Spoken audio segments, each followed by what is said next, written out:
तो resolution of a vector में आप लिखें, पहले इसकी डेफिनेशन लिखेंगे। It is the process of splitting a vector into two or more vectors.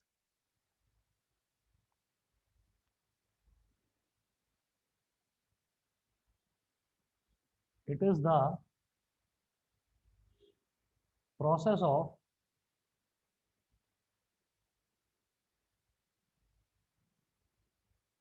it is the process of splitting a vector into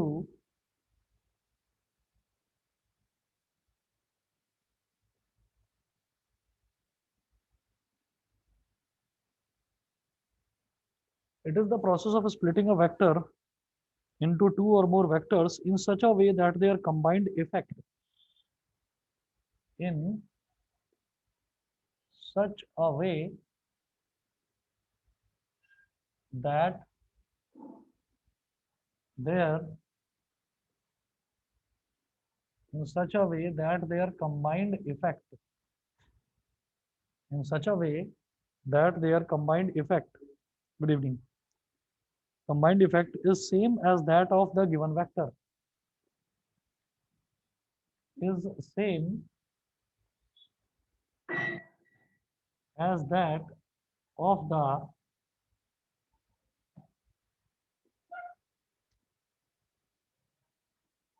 is same as that of the given vector, full stop. The vectors into which the given vector is splitted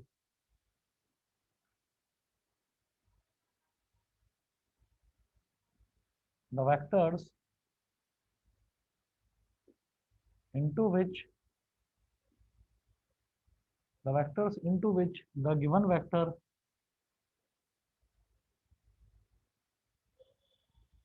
the vectors into which the given vector is splitted into which the given vector is splitted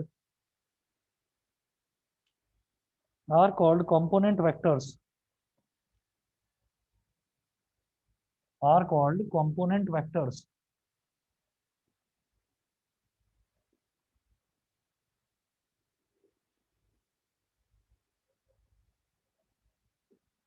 are called component vectors. अब इसमें आप ये देखिएगा कि जैसे हमने ये देखा था ना एडिशन ऑफ वेक्टर्स, ये एडिशन ऑफ वेक्टर्स का उल्टा है। जैसे दो वेक्टर्स के एडिशन से एक वेक्टर आ जाता है, ऐसे ही एक वेक्टर को जब स्प्लिट कर देते हैं ना तो दो अलग अलग वेक्टर्स आ जाते हैं। ऐसे करना है यहाँ पर। रिजोल्यूशन का मतलब होता है कि एक बड़े वेक्टर को दो छोटे छोटे वेक्टर्स में डिवाइड कर देना, ये होता है रिजोल्यूशन का मतलब। तो आप देखिएगा कैसे करना है। जैसे मान लो कोई एक वेक्टर दे रखा है मुझे, सपोज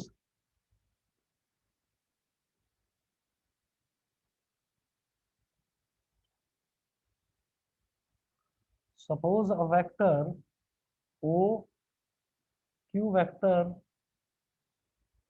is given, ब्रैकेट में लिखिएगा बेटा as shown. Suppose a vector o q vector is given, bracket में मैं लिख रहा हूं एज शोन। कैसे? ये दे रखा है, ये वाला पॉइंट है o और ये वाला पॉइंट है q, तो इसको मैंने o q वेक्टर बोल दिया।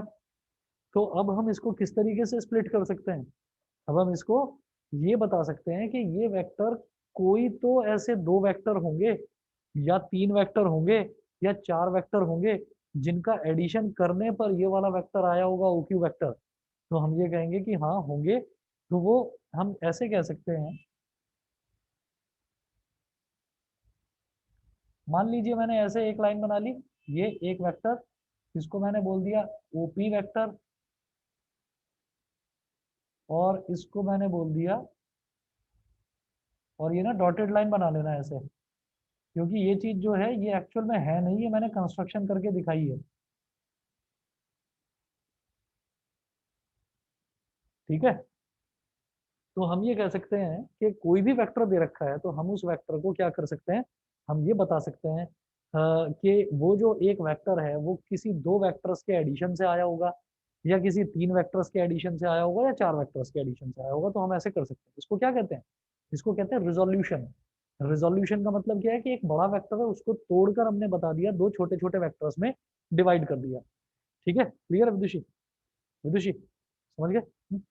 अब आप ये देखिएगा, तो हम ये कहेंगे in this way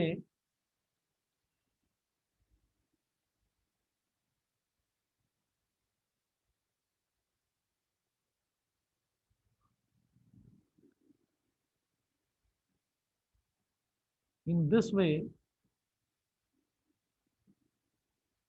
OQ vector can be, in this way OQ vector can be splitted into OP vector and PQ vector such that OQ vector is equal to OP vector plus PQ vector। और ये तो हमारा original vector था जो हमको given था, तो इसको मैं बोलूंगा ये क्या है, गिवन वेक्टर। OQ वेक्टर तो हमको गिवन था, और ये जो हमने रिजोल्यूशन करा, जो हमने तोड़ा, तो इन दोनों वेक्टर्स को हम क्या बोलेंगे, कंपोनेंट। ये दोनों वेक्टर्स कहलाएंगे कंपोनेंट वेक्टर्स। ठीक, कंपोनेंट वेक्टर्स। अच्छा, उसके बाद उसके बाद आप नोट करेंगे, नेक्स्ट टॉपिक लिखेंगे rectangular components of a vector.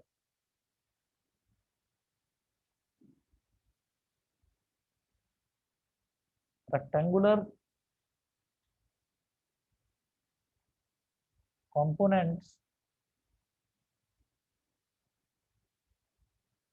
Rectangular components of rectangular components of a vector, rectangular components of a vector। इसमें क्या होगा, when a vector is resolved along two mutually perpendicular directions,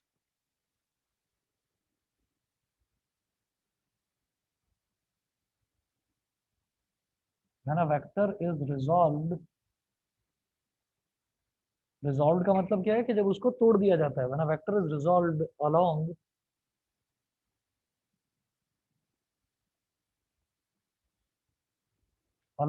two mutually perpendicular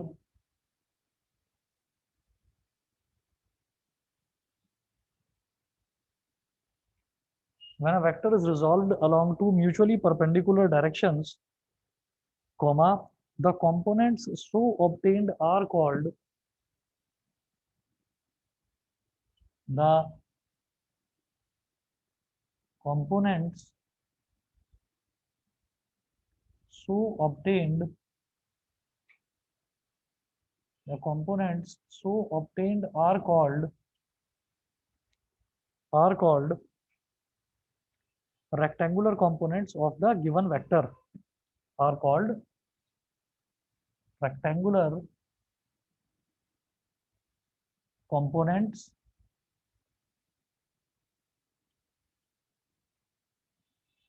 of the given vector, rectangular components of a given vector। जब दो mutually perpendicular vectors में किसी एक vector को तोड़ा जाता है, जैसे मान लीजिए ये जो वेक्टर्स है ना, जैसे ये ओ क्यू वेक्टर था, तो ओ क्यू वेक्टर को ओपी वेक्टर और पी क्यू वेक्टर में तोड़ दिया, स्प्लिट कर दिया, तो ओपी में और पी क्यू के बीच में 90 डिग्री का एंगल नहीं है, दिखाई दे रहा नहीं है, यहाँ पर 90 डिग्री का एंगल नहीं है दोनों के बीच में। लेकिन अगर हम इसको ऐसे दो वेक्टर्स में स्प्लिट करें जिनके बीच में 90 डिग्री का एंगल बनेगा, तो मैं क्या बोलूंगा कि वो जो दो वेक्टर्स, वो जो दो कंपोनेंट्स बनेंगे ना, जैसे ये वाला बना, ये दोनों कंपोनेंट्स क्या है, इनको हमने सिंपली कंपोनेंट वेक्टर्स बोल दिया। लेकिन अगर उन दोनों कंपोनेंट्स के बीच में 90 डिग्री का एंगल होगा, तो हम उनको नॉर्मली कंपोनेंट्स ना बोलकर हम उनको रेक्टेंगुलर कंपोनेंट्स बोलेंगे। ऐसा क्यों बोलेंगे ये भी अभी बताता हूँ कि रेक्टेंगल शब्द ही हम क्यों यूज करते हैं उसके लिए। तो पहले तो एक वेक्टर बना लेते हैं यहाँ पर, जैसे कि मैंने कहा, suppose a vector,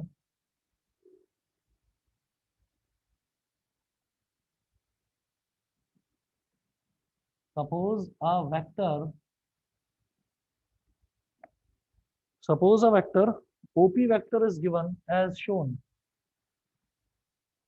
suppose vector OP vector, और ब्रैकेट में मैं लिख रहा हूँ यहाँ पर is equal to A vector. OP vector का एक नाम दे दिया, जैसे मान लीजिए ये ओपी वेक्टर था, तो इसको मैंने जैसे मान लो यहाँ पर भी मैं ए वेक्टर बोल दूं, और ये पी क्यू वेक्टर था, इसको मैं बी वेक्टर बोल दूं, तो ये जो हमारा ओ क्यू वेक्टर बनेगा इसको हम रिजल्टेंट वेक्टर बोलेंगे। R vector is equal to A vector plus B vector, हम ऐसे बोलते हैं। तो suppose a vector OP vector is equal to A vector, हमने माना कि OP vector is equal to A vector is equal to A vector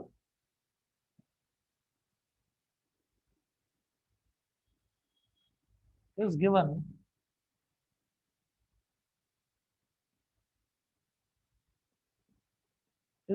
as shown. देखिए कैसे, ये हमारे पास y एक्सेस है, ये हमारे पास x एक्सेस है, x एक्सेस हो गई और y एक्सेस हो गई। अब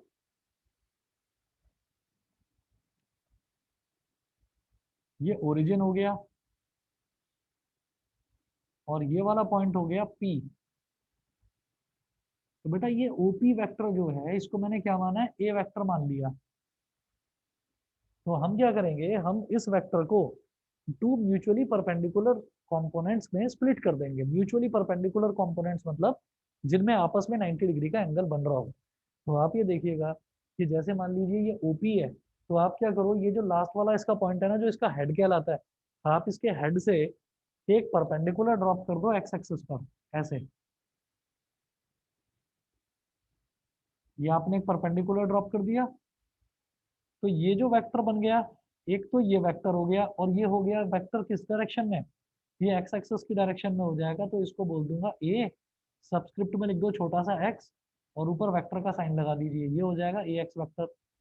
ऐसे ही ये जो P है, तो P से पहले मैंने x एक्सिस पर एक परपेंडिकुलर ड्रॉप करा, अब P से y एक्सिस पर एक परपेंडिकुलर ड्रॉप करो। तो ये जो वेक्टर है, ये इसको मैं बोल दूंगा a y vector.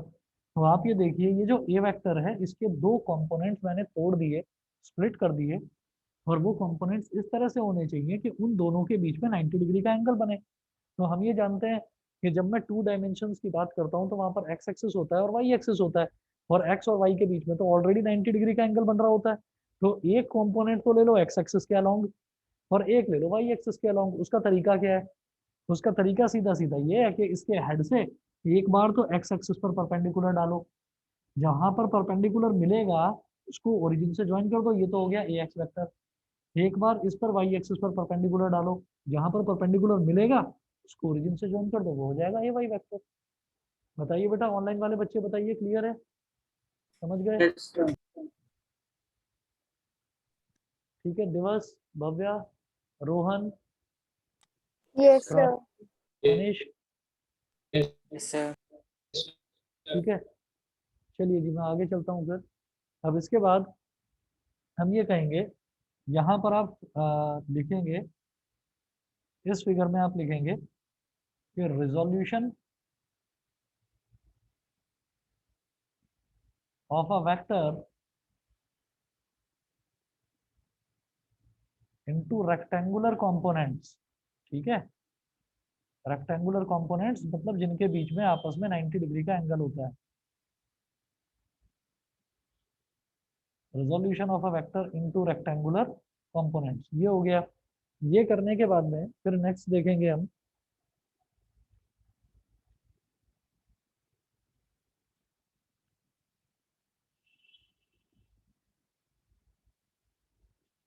Next line लिखें,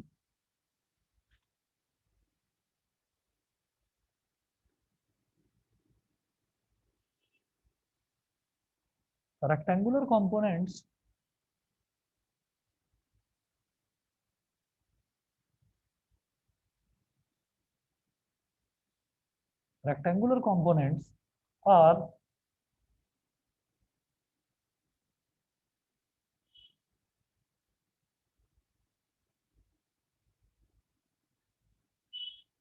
rectangular components are generally expressed in terms of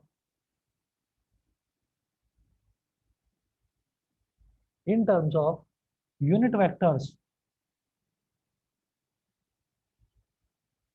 in terms of unit vectors as, ये यूनिट वेक्टर की तरह यूनिट वेक्टर की टर्म्स में रिप्रेजेंट करा जाता है इनको। कैसे, वो देखिएगा, हम ये कहेंगे कि फिर से मैं यही डायग्राम बनाता हूँ। हम यहाँ पर एक्स एक्सिस और वाई एक्सिस लेंगे। ये तो हो गया वाई एक्सिस, ये हो गया एक्स एक्सिस, ये हो गया ए वेक्टर। तो जी ए वेक्टर है, यहाँ से परपेंडिकुलर डालें एक्स एक्सिस पर, ऐसे ही ए वेक्टर से परपेंडिकुलर डालें वाई एक्सिस पर। तो ये जो रेक्टेंगुलर कंपोनेंट है जिसको पहले मैंने ए एक्स वेक्टर बोला था, इसको हम क्या कह सकते हैं, इसको हम बोलेंगे A X I cap, small I के ऊपर कैप लगा दीजिए। ठीक है, इसी तरीके से जो ये वाला वेक्टर बना है, इसको क्या बोल देंगे, A Y multiplied by I cap, sorry J cap. यहाँ लिखिएगा जे, और जे के ऊपर कैप लगा दीजिए। ठीक, अब ये आपको मैं एक्सप्लेन करूंगा क्या है, पहले नोट करें, एक दो पॉइंट्स लिखवाऊंगा इसमें मैं। नोट करेंगे, where I cap and J cap, where I cap and j cap are I cap and j cap are unit vectors along x axis and y axis respectively, x axis and y axis respectively। I cap and J cap ये x axis और Y axis के along unit vectors होते हैं। ठीक, अब जरा मैं समझाता हूँ कि ये क्या चीज है। हम जानते तो हैं कि यूनिट वेक्टर होता कौन सा वेक्टर है। यूनिट वेक्टर वो वेक्टर होता है जिसका मैग्नीट्यूड जो है वो यूनिटी होता है। मैग्नीट्यूड यूनिटी का मतलब क्या है कि जिसका मैग्नीट्यूड वन होता है हमेशा। ठीक, उसको हम बोल देते हैं यूनिट वेक्टर। अब जरा देखिएगा, तो फिर मैंने यहाँ पर तो लिखा था ए एक्स वैक्टर, यहाँ लिख दिया ए एक्स आई कैप। ऐसा क्यों लिखा, आप ये देखिएगा कि अब ये नोट नहीं करना है, सिर्फ आप लोगों को समझनी है ये बात। ठीक है, चाहे तो रफ में कहीं नोट कर लेना, अपने मेन नोट्स में नोट मत करना है, इसको साइड में कहीं चाहे तो कर लेना नोट। जैसे मैंने ए एक्स वैक्टर देखा, जैसे मैंने ये वाला डायग्राम देखा ना, ये वाला डायग्राम है, इधर है एक्स एक्सिस, इधर है वाई एक्सिस। ये एक वेक्टर है जिसको मैंने ओपी वेक्टर बोला था, और इसका मैंने नाम दे दिया था ए वेक्टर। इसका नाम हमने दे दिया था ए वेक्टर। फिर हमने इसको इस तरह से स्प्लिट करा, तो ये वाला जो वेक्टर है, ये वाले वेक्टर को मैंने बोल दिया था ए एक्स वेक्टर। ए एक्स वेक्टर, अब एक चीज ध्यान रखिएगा, जैसे ए एक्स वेक्टर मैंने इसको बोल दिया, तो इसी डायरेक्शन में हमेशा स्टैंडर्ड है, ये वैल्यू आई जो बोला जाता है, ये एक्स एक्सिस की डायरेक्शन में जो यूनिट वेक्टर होता है उसको हम आई कैप बोल देते हैं। तो आई कैप का मतलब क्या है, आई कैप हमको ये बताता है कि एक ऐसा वेक्टर, आई कैप हमको क्या बताता है कि एक ऐसा वेक्टर, ये आई कैप है बस यहाँ तक आप मान लीजिए कि लेंथ कितनी है, ये ए एक्स कैप में वेक्टर में हटा रहा हूँ, यहाँ तक जो लेंथ है ना, वो लेंथ है वन, यहाँ तक लेंथ है वन। तो हम यहाँ से लेकर यहाँ तक जो इतना है, इसको हम क्या बोल देते हैं, इसको बोल देते हैं आई कैप, इसको आई कैप बोल देते हैं। इसीलिए इसी तरह से जो वाई एक्सिस है, वाई एक्सिस में जो यहाँ से लेकर यहाँ तक वाली लेंथ है वन, तो ठीक है, तो इसमें हम इसको क्या बोल देते हैं, जे कैप, इसमें इसको जे कैप बोल देते हैं। तो आप ये देखिएगा कि ए एक्स वेक्टर अगर लिखा हुआ है, तो ए एक्स वेक्टर का मतलब क्या है कि ऐसा वेक्टर, ए एक्स वेक्टर, उसकी जो मैग्नीट्यूड है यानी कि उसकी जो लेंथ है वो तो ए एक्स है, और उसका जो डायरेक्शन है वो कहाँ पर है, एक्स की तरफ उसका डायरेक्शन है। तो आप अगर ए एक्स यानी कि मैग्नीट्यूड में उसका डायरेक्शन मल्टीप्लाई कर दें, मैग्नीट्यूड में उसका डायरेक्शन मल्टीप्लाई कर दें, तो वो एक वेक्टर बन जाएगा। तो हमने क्या करा, हमने जानबूझकर एक ऐसा वेक्टर ले लिया जिसका डायरेक्शन तो एक्स एक्सिस की तरफ हो और मैग्नीट्यूड वन हो। तो आप ये देखिएगा कि ये जो आई कैप है, आई कैप का मैग्नीट्यूड तो वन है, तो आई कैप का मैग्नीट्यूड 1 है। अगर मैं इसको ए एक्स में मल्टीप्लाई कर दूंगा, ए एक्स में अगर मैं मल्टीप्लाई कर दूंगा आई कैप, तो इससे क्या होगा, इससे क्या होगा कि ए एक्स तो मैग्नीट्यूड है, ए एक्स तो लेंथ है, उस लेंथ में आपने आई कैप को मल्टीप्लाई करा, तो आई कैप का मैग्नीट्यूड क्या 1, तो ए एक्स में 1 को मल्टीप्लाई करेंगे तो वो ए एक्स ही रहेगा। और आई कैप से क्या होगा, आई कैप से ये पता चल जाएगा कि उसकी डायरेक्शन एक्स एक्सिस की तरफ। मेरी बात सबको समझ में आ गई? Yes, sir. ठीक है। इसी तरीके से जैसे ए वाई क्या, ए वाई वेक्टर था, तो आपने क्या करा, आपने वेक्टर साइन हटा दिया इसके ऊपर से। वेक्टर साइन हटाने के बाद आपने इसमें जे कैप को मल्टीप्लाई कर दिया। तो जे कैप क्या है, जे कैप एक यूनिट वेक्टर है। यूनिट वेक्टर किस डायरेक्शन में, वाई की डायरेक्शन में।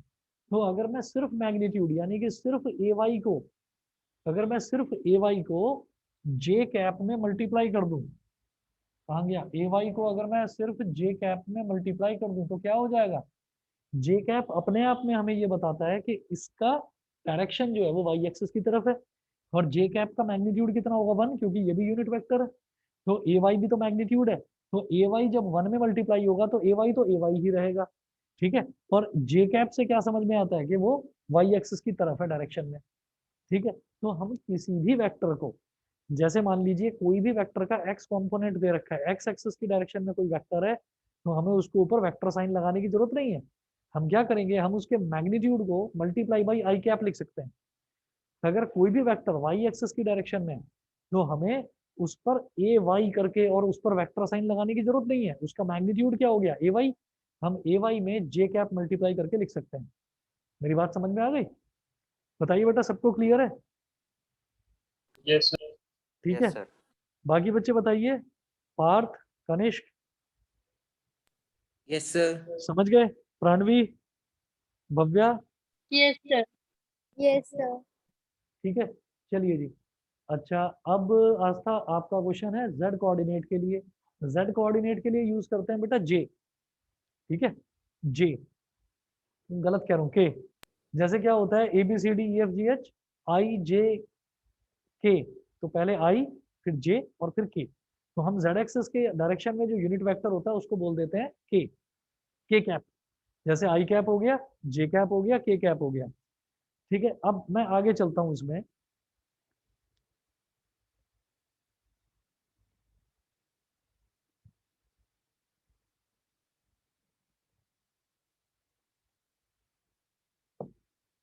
अच्छा, अब ये जो रिजल्टेंट वेक्टर है, जैसे ये ए वेक्टर है, ये ए वेक्टर यहाँ पर एक्स एक्सिस के साथ बनाता है एंगल थीटा।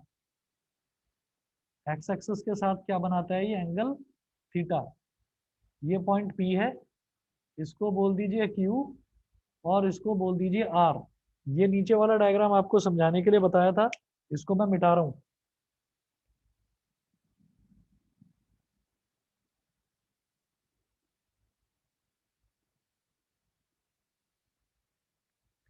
अब हम ये कहते हैं इसमें कि जो हमारा ए वेक्टर है, ये ए वेक्टर क्या है भाई, हमने रिजॉल्व ही तो करा है ना, रिजॉल्व करा है दो अलग अलग वेक्टर्स में। तो यानी कि ये जो ए एक्स वैक्टर का सम और ए वाई वैक्टर का सम है, ये ए वेक्टर के बराबर होगा।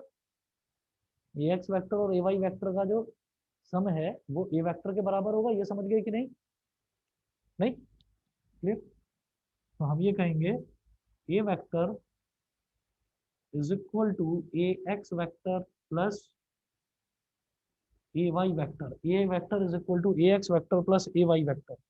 अगला मैं ये कह सकता हूं, और A vector is equal to A X I cap plus A Y J cap, ये कहा जा सकता है। अच्छा, अब ए एक्स वेक्टर जो है उसको मैं ए एक्स आई कैप लिख सकता हूँ। ऐसे ही जो हमारा ए वाई वेक्टर है उसको मैं ए वाई जे कैप लिख सकता हूँ। अब ये देखते हैं कि क्या कोई ऐसा तरीका है जिससे ये जो ए एक्स, जो इसका मैग्नीट्यूड है, ये निकाला जा सके। ये जो ए वाई है इसका मैग्नीट्यूड निकाला जा सके, मतलब इस ए एक्स और ए वाई की वैल्यू निकाली जा सके। क्या कोई तरीका है? हम ये कहते हैं हाँ है। एक काम करेंगे, ये तो मैंने परपेंडिकुलर ही ड्रॉप करा है ना, ये तो परपेंडिकुलर ड्रॉप करा है। हम ये कहेंगे in triangle P Q O, in right triangle P Q O. तो ये जो P Q O right triangle बन रहा है, इसमें आप क्या करें, इसमें आप दो चीजें निकाल लें। जैसे पहले एक क्वेश्चन में भी बताया था, आप दो चीजें कैलकुलेट करने, ट्रिग्नोमेट्रिक रेशियोज कॉस थीटा और साइन थीटा, वो कर लो कैलकुलेट। तो ट्राइंगल पी क्यू ओ में मैं बोलता हूँ कॉस थीटा कितना होगा, और जैसे ये है इसको बोल दीजिए बेटा इक्वेशन नंबर 1, इसको बोल दीजिए इक्वेशन नंबर 2। तो कॉस थीटा कितना हो जाएगा, थीटा के सामने वाली साइड कहलाती है परपेंडिकुलर, और 90 डिग्री के सामने वाली साइड कहलाती है हाइपोटेन्यूज। ठीक, तो हम ये कहेंगे कि कॉस थीटा होता है बेस अपॉन हाइपोटेन्यूज। तो ये बेस है और ये हाइपोटेन्यूज है। बेस कितना है, इसकी लेंथ बताओ कितनी है, लेंथ मतलब इसका मैग्नीट्यूड ए एक्स हो गया, अपॉन अपॉन, या पहले मैं लिख दूं बेस अपॉन हाइपोटेन्यूज, में लिख देता हूँ सुनिए, O Q upon OP, O Q upon OP, और यही इसके साइड में मैं साइन थीटा भी कैलकुलेट करूंगा। साइन थीटा क्या हो गया, परपेंडिकुलर अपॉन हाइपोटेन्यूज, यानी कि P Q upon OP, P Q upon OP.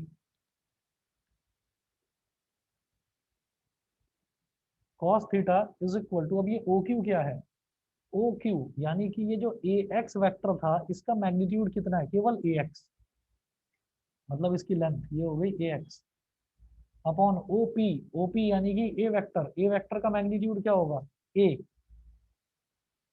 तो ये हो गया ए, ए यहाँ पर कॉस थीटा से मल्टीप्लाई हो जाएगा, तो A x is equal to कितना हो गया, ए कॉस थीटा। ठीक है, इसी तरीके से साइन थीटा है, पी क्यू कितना है, पी क्यू आप ये देखिएगा कि वेक्टर जब पैरेलल होते हैं ना तो वो लाइक वेक्टर्स होते हैं, सेम होते हैं वेक्टर। तो जो ये जो पी क्यू है ये इसी के तो बराबर है, ए वाई के बराबर, इसकी लेंथ कितनी है, जितनी इसकी लेंथ होगी उतनी इसकी लेंथ होगी, तो इसको मैं बोल दूंगा ए वाई, पी क्यू को हम बोल देंगे A Y, upon O P क्या है, ए वेक्टर का मैग्नीट्यूड ये क्या है, ए है, तो ए इससे मल्टीप्लाई हो जाएगा, तो A Y is equal to A sine theta. तो ए एक्स और ए वाई की वैल्यू जो हमने निकाली, ए कॉस थीटा और ए साइन थीटा, ये सबको समझ में आ गई, बताइए। Yes online sir. वाले बताइए, सभी को क्लियर है ना। Yes sir. यस चलिए, सर। चलिए ठीक है। उसके बाद अब इसमें और कुछ देखते हैं हम।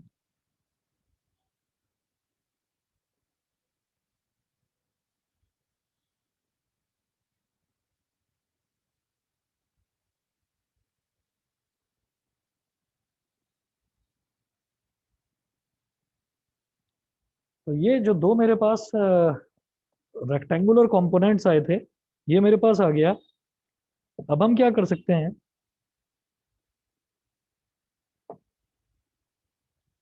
ये अगर मेरे पास दो वैल्यूज हों, एक वेक्टर दे रखा हो ए वेक्टर, और एक ये बता रखा हो कि उसका वो जो ए वेक्टर है वो एक्स एक्सिस के साथ क्या एंगल बनाता है, अगर वो एंगल दे रखा हो मेरे को थीटा, तो मैं बड़े आराम से उसके रेक्टेंगुलर कंपोनेंट्स यानी कि ए एक्स और ए वाई निकाल सकता हूँ। ए एक्स क्या होता है, ए कॉस थीटा, ए वाई क्या होता है, ए साइन थीटा। ठीक है, ए एक्स को हम हॉरिजॉन्टल कंपोनेंट भी बोल देते हैं, ए वाई को हम वर्टिकल कंपोनेंट भी बोल देते हैं। तो ये अब आगे के लिए सभी बच्चों को बता रहा हूँ कि ये चीज़ आप याद रखिएगा, हॉरिजॉन्टल कंपोनेंट कौन सा कंपोनेंट होता है, जो एंगल के साथ वाला कंपोनेंट होता है उसको हॉरिजॉन्टल बोलेंगे। हॉरिजॉन्टल हमेशा ये मत सोचना कि एक्स एक्सिस की तरफ ही होगा, ये याद रखिएगा, एंगल के साथ वाला कंपोनेंट जो है वो हॉरिजॉन्टल कंपोनेंट होता है और उसमें हमेशा कॉस थीटा आता है। सोचो, अगर मान लो आप ये कहोगे सर ये यहाँ पर बना रखा है एंगल थीटा, ये थीटा इसके साथ बना रखा हो, ये थीटा इसके साथ बना रखा हो, तो एंगल वेक्टर तो ये है, एंगल किसके साथ बना रहा है, वाई एक्सिस के साथ में, तो अब मेरा ए वाई जो है ये हॉरिजॉन्टल कंपोनेंट कहलाएगा, और जो बचा वो कहलाएगा वर्टिकल कंपोनेंट। ठीक है, और इस केस में आप अगर कैलकुलेट करके भी देखेंगे तो ए वाई की वैल्यू ए कॉस थीटा आएगी। तो जो हमारा कॉस वाला होता है वो होता है हॉरिजॉन्टल कंपोनेंट, ए कॉस थीटा, इसको हम बोलते हैं हॉरिजॉन्टल कंपोनेंट।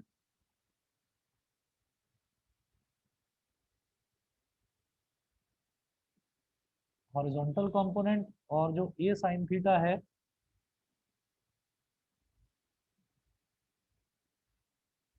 इसको हम बोलते हैं vertical component.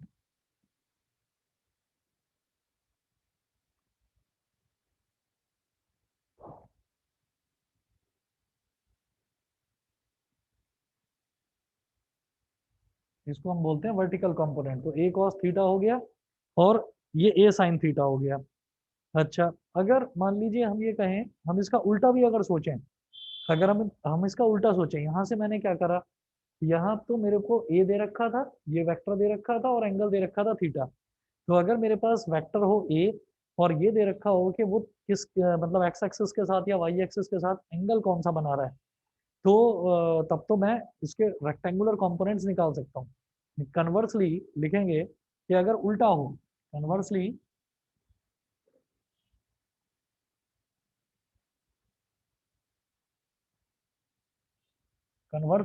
if rectangular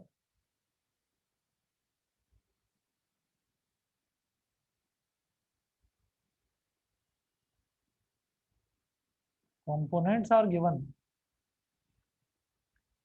then a vector can be calculated as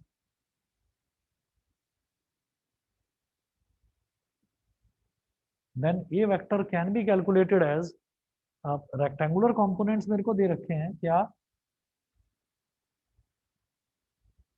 since ax is equal to a cos theta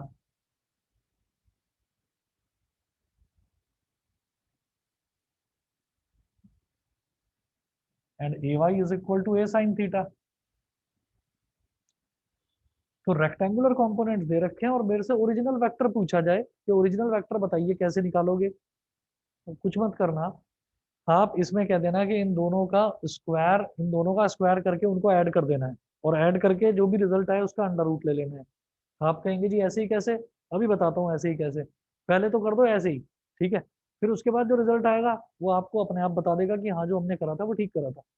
कैसे, ये मैंने इक्वेशन नंबर 1 और 2 बोला था, इसको बोल दीजिए इक्वेशन नंबर 3, इसको बोल दीजिए equation number 4।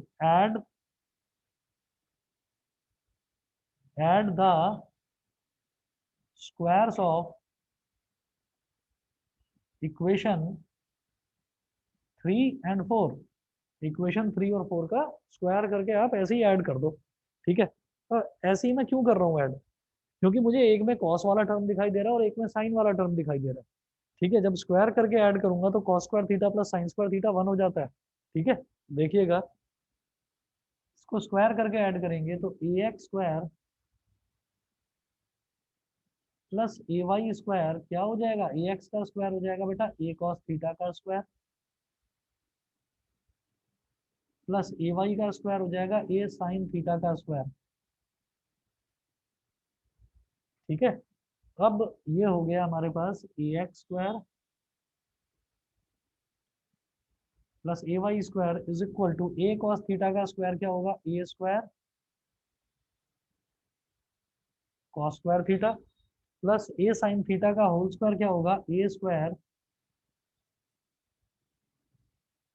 Square sine square theta.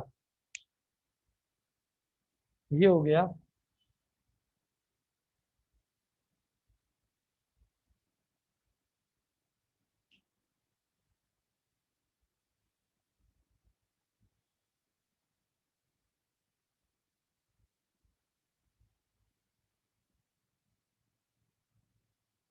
अब देखिएगा इसमें ए X square plus A Y square,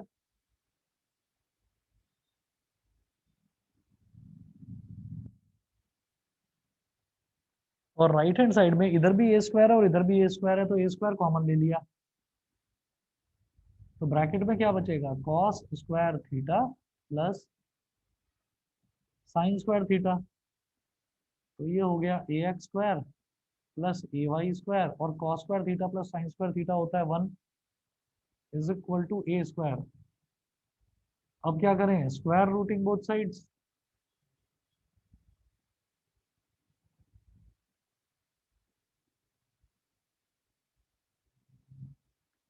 square rooting both sides, तो जब इसका स्क्वायर रूट लेंगे तो ये क्या हो जाएगा, अंडर रूट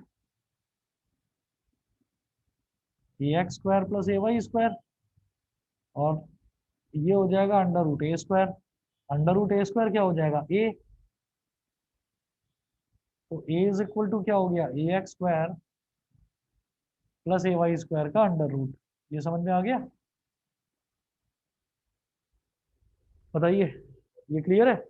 तो अब क्या हुआ कि रेक्टेंगुलर कंपोनेंट्स यानी कि ए एक्स और ए यस वाई सर। अगर रखा है, अगर रेक्टेंगुलर कंपोनेंट्स ए एक्स और ए वाई दे रखा है तो दोनों का स्क्वायर करके ऐड कर दो, जो रिजल्ट आए उसका स्क्वायर रूट ले लो, तो वो हमारा ओरिजिनल वेक्टर आ जाएगा।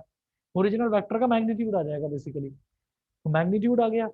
लेकिन अब थीटा, देखिए हम कन्वर्स कर रहे हैं ना, उल्टा कर रहे हैं काम। पहले क्या था, पहले मेरे को एक तो ए दे रखा था और एक ये थीटा दे रखा था। थीटा मैंने आपको बाद में बताया था ऐसे बनाने के लिए, शुरुआत में जो हमने करा है यहाँ पर वो थीटा यहाँ वाला था, ठीक। तो हमको ए दे रखा था और थीटा दे रखा था, तो ए और थीटा की हेल्प से मैंने ए एक्स कैलकुलेट कर लिया था, ए कॉस थीटा, और ए वाई कैलकुलेट कर लिया था, ए साइन थीटा। अब ए एक्स और ए वाई दे रखे हैं, तो ए एक्स और ए वाई की हेल्प से क्या मैं ए और थीटा को कैलकुलेट कर सकता हूँ, तो हम कहेंगे यस कर सकते हैं। ए तो हमने कैलकुलेट कर लिया, अभी थीटा और करना है कैलकुलेट। तो थीटा कैसे करेंगे कैलकुलेट, देखिएगा, यहाँ क्या करा था, add the squares of equation 3 और 4। अब क्या करना है कि डिवाइड इक्वेशन 4 बाई इक्वेशन 3, ये कर दीजिए। अब लिखें फॉर कैलकुलेटिंग थीटा,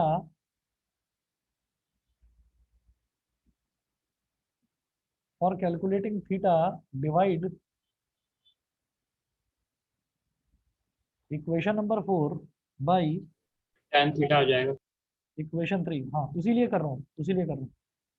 तो 4 को 3 से डिवाइड करिए, तो 4 का लेफ्ट हैंड साइड क्या है, ए वाई, और 3 का क्या है, ए एक्स, तो A Y upon A x. 4 का राइट हैंड साइड क्या है, ए साइन थीटा, और 3 का राइट हैंड साइड क्या है, ए कॉस थीटा। ये हो गया, ए से ए कट गया, ए वाई अपॉन ए एक्स क्या हो गया, tan थीटा, ठीक है। या फिर क्या करो, इसको पलट कर लिख लो,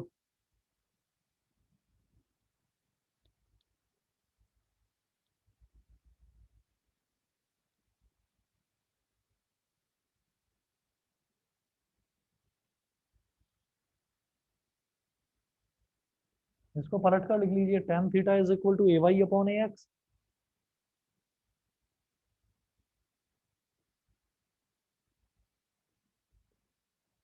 और मैंने आपको बताया था जब इधर tan दे रखा हो तो हम इसको उधर ले जाते हैं तो वो tan इनवर्स बन जाता है। तो थीटा इज इक्वल टू क्या हो गया, tan inverse A Y upon A x, ठीक है। इस तरीके से हमारी डायरेक्शन निकल जाएगी, मतलब एंगल निकल जाएगा। तो अगर ए एक्स और ए वाई दे रखे हो तो मैं ए और थीटा कैलकुलेट कर सकता हूँ, अगर ए और थीटा दे रखा हो तो मैं ए एक्स और ए वाई कैलकुलेट कर सकता हूँ। ये सबको समझ में आ गया, यस सर। ठीक है जी। चलिए जी, फिर से दोबारा से सभी को रिकॉल करा रहा हूँ, ए एक्स और ए वाई क्या है, ए एक्स और ए वाई रेक्टेंगुलर कॉम्पोनेंट्स हैं। हमने जो लास्ट क्लास में देखा था उसमें ये देखा था कि मेरे को वेक्टर दे रखे हैं, उन दो वेक्टर्स को मैंने ऐड करके एक नया वेक्टर बना दिया, ठीक है। तो मतलब 2 दे रखा था और 3 दे रखा था, तो 2 प्लस 3 को मैंने बना दिया 5। आज क्या है, आज हम उल्टी कहानी पढ़ रहे हैं कि 5 दे रखा है, तो 5 को जो मैंने स्प्लिट कर दिया है किसमें, 2 और 3 में। तो 2 is called first rectangular first component, and 3 is called second component vector. उनको कंपोनेंट वेक्टर बोलते हैं। लेकिन अगर 2 और 3 के बीच में, यानी कि अगर वो जो दो मैंने वेक्टर्स डिवाइड करे हैं, अगर उनके बीच में एंगल 90 डिग्री का है, तो हम उन्हीं दो वेक्टर्स को रेक्टेंगुलर कंपोनेंट्स बोल देते हैं। समझ गए।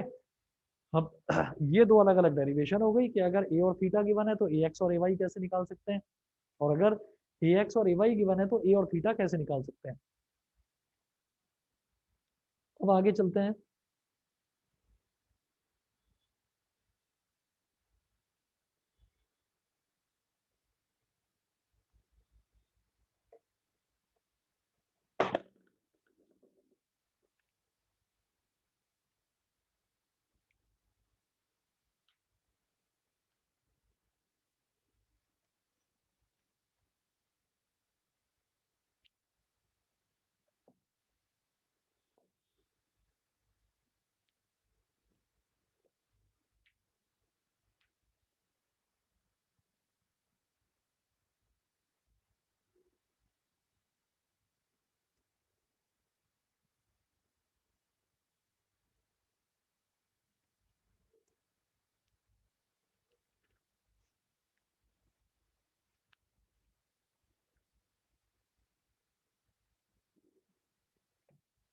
अब आप देखिएगा,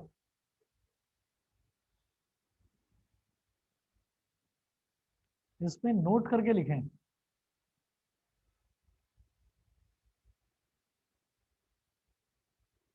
if the position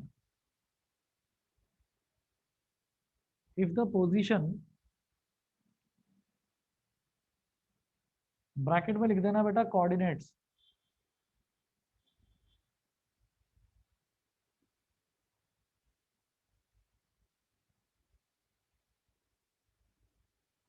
of a vector are given, then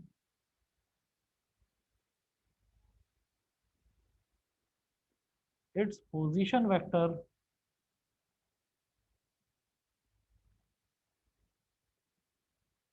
can be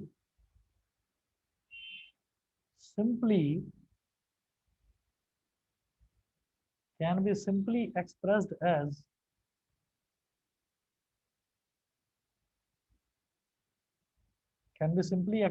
as example 1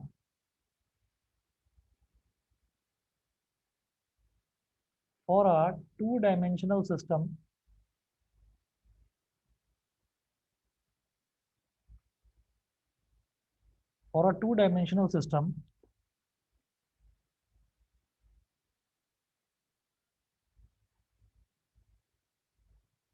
the position vector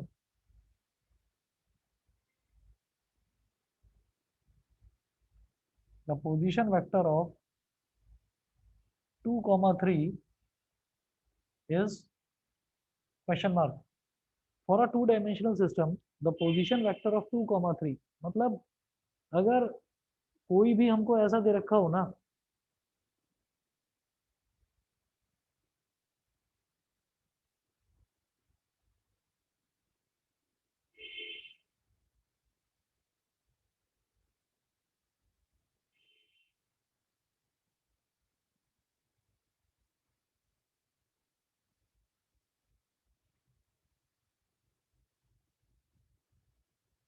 अगर कोई भी हमको ऐसा वेक्टर दे रखा है, मतलब पोजीशन दे रखी है। पोजीशन का मतलब ये है, जैसे एक बार पहले भी आपको एग्जांपल दिया था कि अगर कभी भी खास तौर पर जो मिलिट्री ऑपरेशंस होते हैं, जो आर्मी ऑपरेशंस होते हैं, उसमें ये होता है कि भाई आप कहाँ पर हैं।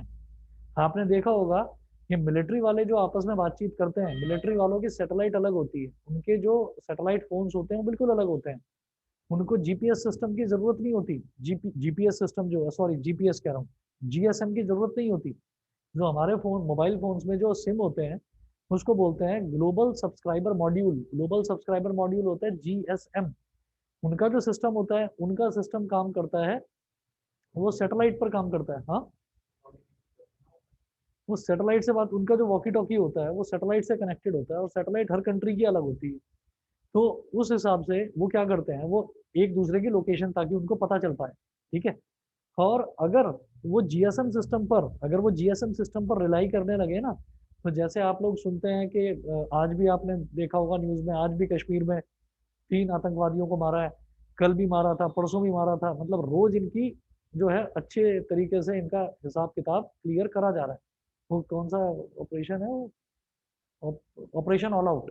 ऑपरेशन ऑल आउट चल रहा है ना पिछले 5-6 साल से वहां पर कश्मीर में, कि जो भी आतंकवादी होता है तो वो जो भी होते हैं, मतलब बम वगैरह फोड़ने नहीं देते, उनको पहले ही उड़ा दिया जाता है।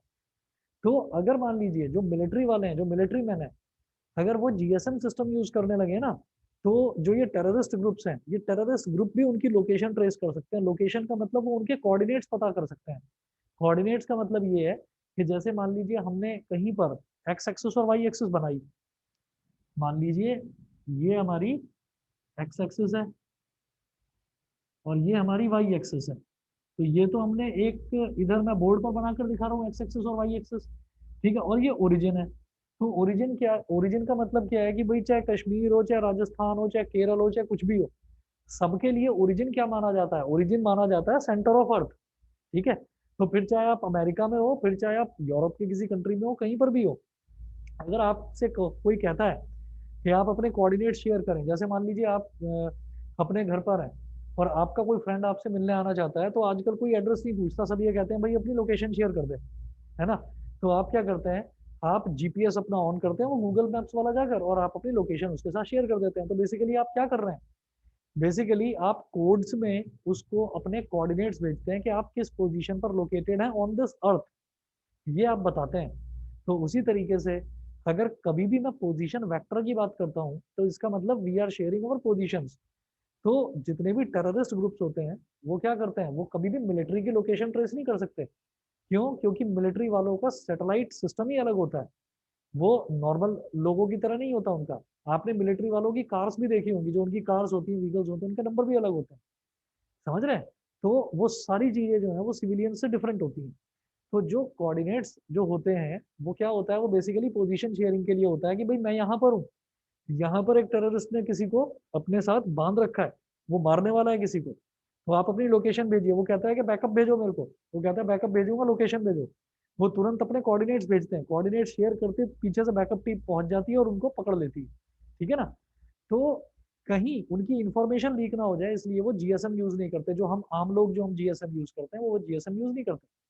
तो अब आप ये देखिएगा कि वो चीज तो हो गई ग्लोबल प्लेटफॉर्म पर। तो ग्लोबल प्लेटफॉर्म पर भी वेक्टर्स जो है, वेक्टर्स के बिना आज की तारीख में जीना पॉसिबल नहीं है, इम्पॉसिबल है। ठीक। और अब हम बात करते हैं इस छोटे से प्लेटफॉर्म की जो हम बोर्ड पर बना रहे हैं। वो छोटा सा प्लेटफॉर्म क्या है कि मुझे 2,3 का पोजीशन वेक्टर बताना है। तो 2,3 का पोजीशन वेक्टर कैसे बताएंगे, इसमें देखिएगा कि मैं एक्स एक्सिस और वाई एक्सिस मैंने बना लिया।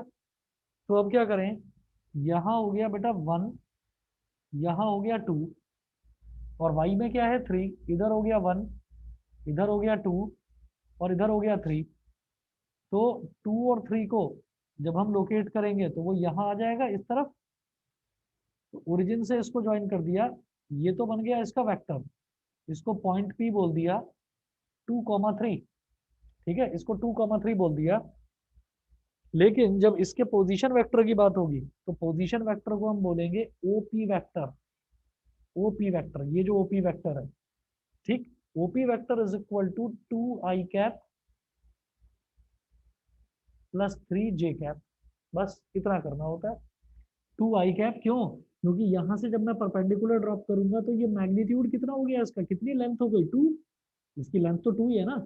और 2 एक्स एक्सिस की डायरेक्शन में है, तो एक्स एक्सिस की डायरेक्शन में मैं आई कैप को मल्टीप्लाई कर देता हूँ, तो 2i कैप।